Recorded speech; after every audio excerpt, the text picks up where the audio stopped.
In its 10 p.m. in Banjul from our studios on MDI Road. DC News first, the headlines. The Chief of Defense Staff calls on the military to refrain from politics as he wraps up his tour of military installations. Chief Justice Jallo presides over the launch of the 2010-2012 Supreme Court law reports. Global powers react with fury in the wake of North Korea's test firing of another long-range missile. And Chinese and Russian leaders signed major trade agreements ahead of the G20 summit in Hamburg. Well, viewers, these and all the stories coming ahead in this hour. I am Abdullah Baji.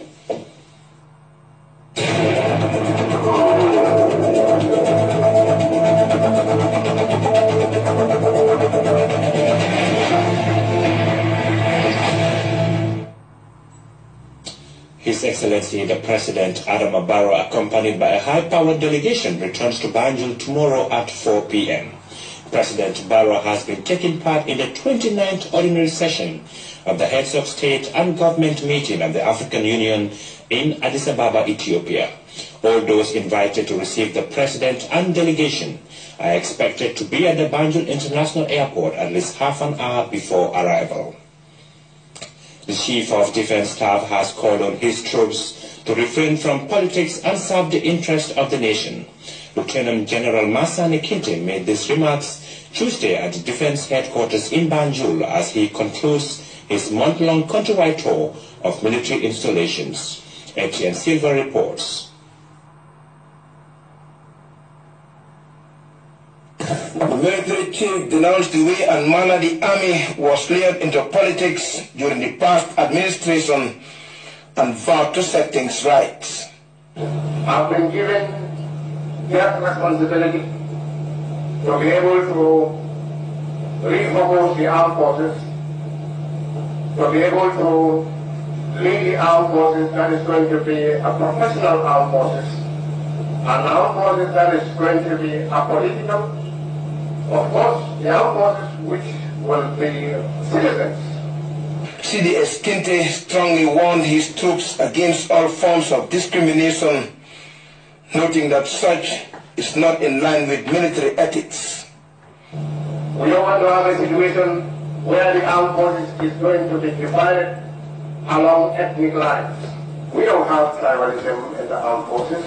It's not supposed to be here. Commenting on the level of cooperation between the Gambia military and economic forces currently on a peace support mission in the country, the CDS said, "It is only a matter of time. What is required of us is to be able to join hands together, conduct our joint patrols, learn from them as much as possible, and they will also equally learn from us. Because I've gone around the country and I've interacted with them, and I'm in constant touch with them, and I know how they value the Gambian soldier. The Gambian soldier is not a coward." The Army Chief of Defense Staff promised better days ahead, but was quick to call for patience, which he said would allow him and staff to implement their reform agenda. We have the assurance and the support of the political masses to be able to ensure that we source the right equipment so that we can increase our capacity in peacekeeping missions around the world. We are going to do a lot of training activities in the armed forces, some of which are almost on the verge of being taken off. CDS Kinte expressed confidence in the Army's capability to safeguard the country from any form of threats. He, however, encouraged the military to do more to continue to win the public's heart and minds. Meanwhile, the Deputy Chief of Defense Staff, Major General Yakuba Drame, and Army Commander Momodu Cham emphasized the need to keep classified military information secret. CDS Kinte has been visiting military installations countrywide for a month to lay out his future plans, as well as sample the views of soldiers regarding their welfare.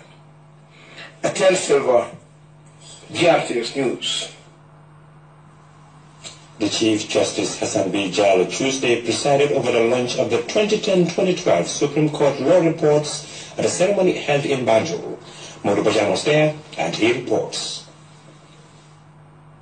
Chief Justice Hassan B. Jallow and senior judicial officials stressed the importance of the Supreme Court law reforms. This is an important occasion today with the launching of these 5 publications. Customary law and the Sharia law in this country govern the lives of the vast majority of the population, so that any publications which are intended to increase our awareness, our knowledge of these 2 systems of law can only be very, very welcome. The chairperson, Council for National Law Reform Commission, Dr. Henry Carroll, and Council member Fafa Idris Ambai underscored the need to better understand the country's widely used customary law. 70% of the Gambian population use the customary law justice system to take and resolve their disputes. It is therefore important that when the Law Reform Commission was established in 1963, they took it upon themselves to conduct research studies on the customary law. Let me first of all put on record my most gratitude to His Excellency Mr. Lagos, the EU Ambassador to the Gambia, for their monumental assistance to the Gambia via this aforesaid project. It has indeed gone a long way in helping us to consolidate our local jurisprudence. Now, as Mr. Fahambai has rightly alluded to the fact that 60% of Gambians rely on customary law to settle their disputes. They cannot take the law in their own hands.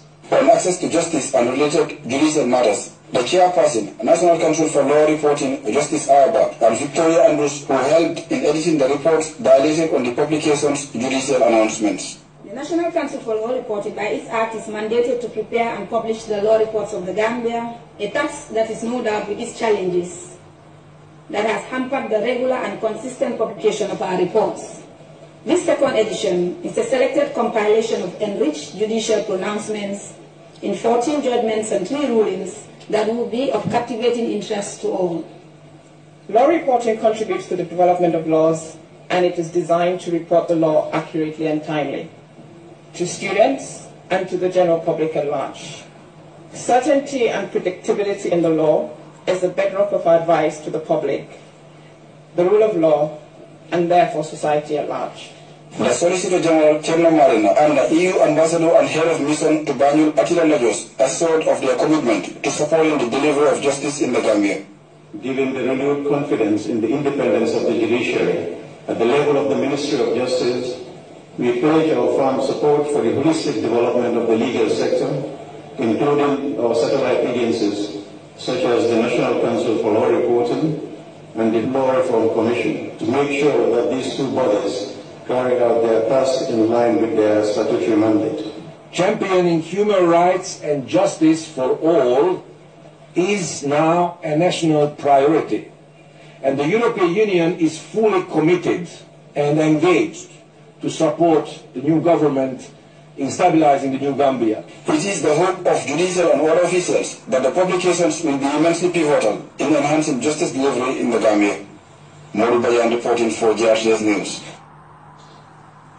The United States of America celebrates 241 years of nationhood today, the 4th of July 2017, a day she gained her independence from Great Britain. And as Americans home and abroad reflect on their heroes past and who laid their lives for their freedom, peace, democracy, and sustainable growth, they are enjoying today. The U.S. Embassy in Banjul seized the opportunity to reflect on the engagements and accomplishments of Peace Corps volunteers in the country since 1967. Here is an excerpt. Tonight, we are not only celebrating America's independence, we are also celebrating the Peace Corps' 50th anniversary in the Gambia.